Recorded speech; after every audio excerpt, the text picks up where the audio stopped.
రుద్రాక్ష అనేటప్పటికీ ఎందువల్ల రుద్రాక్ష అంత గొప్పది? నేను మిమ్మల్ని ఈ ప్రశ్న వేశాను అనుకోండి, ఎందుకండి రుద్రాక్షకు అంత గొప్పతనం వచ్చింది అని అడిగితే సాధారణంగా మనం ఒక మాట చెప్పాలి, దోషభూయిష్టం కాదు. ఏదో తపస్సు చేస్తున్నటువంటి శంకరుడి యొక్క కన్నుల వెంట కారినటువంటి జలబిందువులు భూమి మీద పడితే అవి రుద్రాక్ష చెట్లై పైకి లేచాయి. అందుచేత అవి ఈశ్వరుడి యొక్క తపోశక్తితో కూడిన కంటినీటి బిందువులు లోంచి ఉద్భవించినవి కాబట్టి అవి చాలా తేజస్ సంపర్కములై ఉంటాయి అని మన పెద్దలు నమ్ముతారు. ఇవి మీరు పశుపతినాథ లింగ దర్శనం చెయ్యడానికి నేపాల్ కాఠ్మండు వెడితే అక్కడ పశుపతినాథ దేవాలయంలో ఉంది రుద్రాక్ష చెట్టు.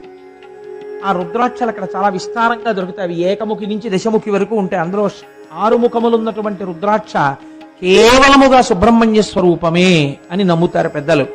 రుద్రాక్ష నేపాల్ మొదలైనటువంటి ప్రాంతాల్లో ఈశ్వరుడు యొక్క తపస్సు వలన ఏర్పడినటువంటి కంటినీటి బిందువులలోంచి ఉద్భవించిన వృక్షమునకు కాశం. రుద్రాక్ష యొక్క గొప్పతనం ఏమిటో తెలుసా అండి?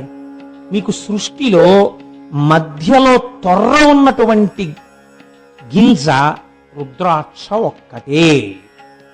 రుద్రాక్ష ఒక్కటే మీరు గుచ్చవచ్చు, అనగా ఇవి కలిపి ఒక మాల కింద పడుతుంది రుద్రాక్ష. రుద్రాక్షకి ఉన్నటువంటి అపారమైన శక్తి రుద్రాక్ష శరీరము మీదున్నటువంటి చెమట తడితో కలిసిన, లేదా స్నానం చేస్తున్నప్పుడు రుద్రాక్ష నీళ్లతో కలిసి శరీరం మీద పడిన, శరీరములో ఉన్నటువంటి ముఖ్యమైన అవయవముల యొక్క పనిని నియంత్రించగలిగినటువంటి, రక్షించగలిగిన శక్తి రుద్రాక్షకు ఉన్నది. అందుకే రుద్రాక్షమాలలో పగడాన్ని ముత్యాన్ని కలిపి వేసుకుంటారు. రాత్రి నిద్రపోతున్నప్పుడు రుద్రాక్షమాల ధారణ ఉండదు, తీసి భగవంతుడి పాదముల మీద పెట్టి మళ్ళీ తర్వాత పొద్దున్నే వేసుకుంటారు. కనుక రుద్రాక్షని చూసి మనం నేర్చుకోవలసినది అది. అందుకే రుద్రాక్ష గొప్పతనం ఏమిటో తెలుసా అండి? ప్రపంచమునందు చిదంబర క్షేత్రాన్ని ఏమంటారంటే అది సాక్షాత్తుగా భగవంతుని యొక్క, పరమేశ్వరుని యొక్క హృదయమే అని పిలుస్తారు.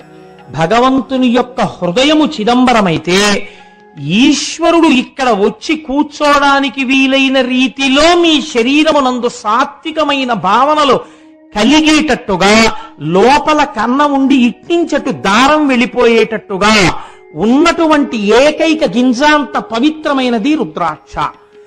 ఇలా మీరు కూడా ఒక్కటి తెలుసుకోవాలి. రుద్రాక్ష వేసుకోవడము అంటే అర్థం ఏమిటో తెలుసా అండి? నేను కూడా నా భావముల చేత, నా కర్మల చేత, నా శరీరములో జరుగుతున్న సమస్త వ్యాపారములను మాలగా గుచ్చి ఈశ్వరుడి మెడ యందు వేయుచున్నాను.